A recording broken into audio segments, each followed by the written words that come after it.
کیا اہل جہاں تجھ کو ستمگر نہیں کہتے، کہتے تو ہیں پر تیرے منہ پر نہیں کہتے۔ جو ہم نے چپ چاپ سہ لیا وہ لوگ چیخ چیخ کے بھگتیں گے، قدرت حساب چکانے میں بڑی ماہر ہے۔ ڈریں اس ہمدرد سے جو آپ کے دکھ صرف اس لیے سنتا ہے تاکہ وہ آپ کی کمزوریوں کا نقشہ تیار کر سکے۔ یاد رکھیں ہر کندھا سرکنے کے لیے نہیں ہوتا، کسی نے پا کر بھی قدر نہ کی اور کوئی دور سے ہی صدقے اتارتا رہا۔ کیا ہو اگر قیامت کے دن وہ چہرے جن پر تم نے شک کیا تھا اللہ کے نور میں چمک رہے ہوں اور تمہاری ہر بدگمانی تمہارے اپنے ہی کندھوں پر بوجھ بن جائے۔ بیٹیوں کو صرف شادی کے خواب دکھا کر بڑا نہ کیجیے، عملی زندگی کے لیے تیار کیجیے۔ کیا پتہ شادی ہو نہ ہو، کوئی مناسب بندہ ملے نہ ملے، یا جس سے شادی ہو جائے وہ بندہ اچھا شوہر ثابت ہو نہ ہو، خدا نخواستہ طلاق ہو جائے، شوہر کا انتقال ہو جائے، ان کے ہم مزاج ملے نہ ملے، نبھے نہ نبھے، اپنی بچیوں کو ہر لحاظ سے اپنے پیروں پر کھڑا ہونا سکھائیے، اپنی بچیوں کو زندگی جینا سکھائیں، زندگی گزارنا نہیں۔ اپنی بچیوں کو مضبوط بنانے پر توجہ دیں، محتاج بنانے پر نہیں۔ رشتوں کو بڑے وعدوں کی نہیں، چھوٹے چھوٹے وقت کی ضرورت ہوتی ہے۔ ایک فون کال، ایک مسکراہٹ، ایک مختصر سا پیغام محبت کو زندہ رکھنے کے لیے کافی ہوتا ہے۔ جو لوگ آپ کے لیے وقت نکالتے ہیں انہیں بھی بے وقت نہ سمجھیں۔ اللہ دوست ہوتا ہے تو جب تم تھک جاؤ اس کے سامنے بیٹھ جایا کرو، وہ سن لیتا ہے، بہت دھیان سے، بہت پیار سے وہ بچا لیتا ہے ٹوٹنے سے۔ وہ رحیم ہے، رحم اس کی صفت ہے۔ غیبت چھوڑنے سے انسان کا اپنا ذہنی دباؤ کم ہوتا ہے۔ جب آپ دوسروں کے بارے میں برا نہیں سوچتے، ان کی برائیوں کو بیان کرنے میں وقت ضائع نہیں کرتے تو آپ کی اپنی سوچ ہی مثبت ہو جاتی ہے۔ اس سے آپ کی زندگی آسان اور خوشگوار ہو جاتی ہے۔ غیبت چھوڑنا روحانی سکون کا ذریعہ بھی ہے، یہ انسان کے دل کو اللہ کے قریب کر دیتا ہے، کیونکہ اللہ بھی ان لوگوں کو پسند کرتا ہے جو دوسروں کے لیے اچھے جذبات رکھتے ہیں اور ان کی پردہ پوشی کرتے ہیں۔ نیکی وہ ہوتی ہے جو ٹوٹے دل کو جوڑتی ہے، نیکی وہ ہے جو کسی کے زخم پہ مرہم رکھتی ہے، جو بھوکے کو کھانا کھلاتی ہے، جو پریشان کو تسلی دیتی ہے، وہ زبان جو دنیا کے کاموں میں بھاگتے ہوئے بھی اللہ کا نام لیتی ہے۔ میری زندگی میں سب سے بڑی تبدیلی تب آئی تھی جب میں نے خود کو سنبھال لیا کہ جو چیز ہماری نہیں ہے وہ ہمارے ہونٹوں کے بیچ میں سے بھی چھین لی جائے گی، اور جو ہماری ہے وہ دو پہاڑوں کے درمیان سے نکال کر بھی ہماری جھولی میں رکھ دی جائے گی۔ اور بس میں مطمئن ہو گیا کہ بے شک اللہ کے فیصلے ہماری خواہشات سے بہتر ہیں۔ جسے چھوڑنا پڑے اسے پھر مکمل چھوڑیں، برا بھلا نہ کہیں، الزام نہ دیں، خاموشی اختیار کر لیں۔ بے پناہ محبت کے باوجود بھی اگر کوئی آپ کا نہیں بنا تو جان لیں اسے محبت کی ضرورت ہی نہیں۔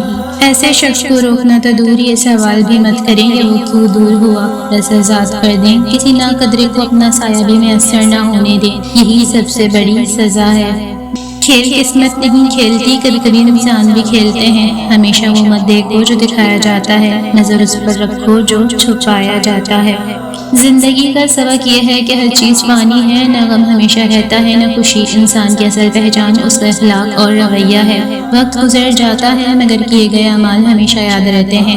دوسروں کے لیے آسانیاں پیدا کرو، یہی اصل نیکی ہے۔ سکون تبھی ملتا ہے جب دل صاف ہو اور نیت خالص ہو۔ جب ہم تنہا ہوتے ہیں نا تب ہمارے پاس دو راستے ہوتے ہیں، ایک نفس کی بات مان لیں یا پھر اللہ کی۔ تنہائی میں ہم گناہ بھی کر سکتے ہیں یا عبادت بھی، ہم تھوڑی دیر کی لذت بھی پا سکتے ہیں یا ذکر اللہ سے سکون بھی، ہم کسی گناہ کے لیے بھی رو سکتے ہیں یا پھر اللہ کی یاد میں بھی آنسو بہا سکتے ہیں۔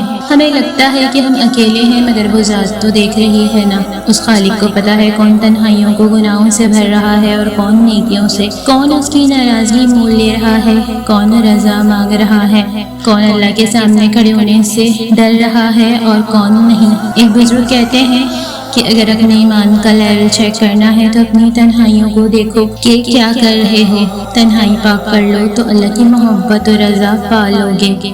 کبھی سوچا ہے جب سے ہوش سنبھالا ہے کون سی خواہش، کون سی دعا، کون سی بات کا حل اللہ رب العزت نے نہ دیا ہو؟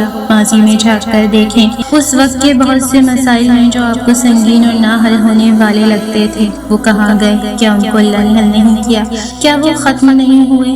وہ ختم ہو گئے ہیں، مگر ہم زندگی کے نئے مسائل میں الجھ کر ان سب کو بھول گئے ہیں۔ یہ فکر نہ کرو کہ مسئلہ کتنا بڑا ہے، یہ سوچو کہ اللہ اسباب پیدا کرنے والا ہے، جس نے تمہیں کل نا امید نہیں کیا وہ آج کیسے ہونے دے گا، وہ کبھی محروم نہیں رہنے دے گا۔ جوانی میں دین کو چننے کی فضیلت اس لیے زیادہ ہے کیونکہ زندگی کا گولڈن ٹائم ہوتا ہے، ہر طرح کا گناہ کرنے کی طاقت ہوتی ہے، کوئی پوچھنے والا نہیں ہوتا، مگر پھر بھی انسان کہتا ہے کہ نہیں، میں اللہ کی نافرمانی کرنے سے ڈرتا ہوں کیونکہ مجھے ایک دن مر کے اپنے رب کے آگے کھڑا ہونا ہے اور ہر لمحے کا جواب دینا ہے۔ میں فانی دنیا کے چند روز فن کی خاطر اپنی جنت نہیں کھو سکتا، میں تنہا ہوں، مجھے کوئی نہیں دیکھ رہا، لیکن اللہ تو دیکھ رہا ہے نا۔ ایسے ہی انسان کے لیے دنیا میں سکون کا سایہ اور قیامت کے دن عرش کا سایہ ہوگا، اور انسان نہیں جانتا اللہ تعالیٰ کب کب کہاں کس طرح اپنے بندے کو اپنے بندوں کے شر سے بچاتا ہے۔ ہم صرف تعلق ٹوٹتا دیکھتے ہیں، مگر اس سے جڑا شر، اسے دیکھنے والی آنکھ انسان کے پاس نہیں ہے، مگر وہ رب خوب جانتا ہے، وہ بڑا جاننے والا ہے سینوں کے اندر چھپے راز اور نیتوں کو بھی۔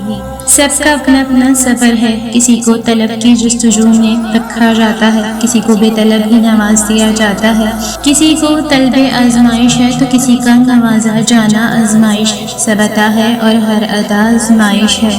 اور جب وہ وحدہ لا شریک حیران کرنے پر آتا ہے تو بیچ سے ٹوٹی ہوئی شاخ سے اتنا وسیع درخت اگاتا ہے کہ ہزاروں جاندار اس کی چھاؤں میں پناہ لیتے ہیں۔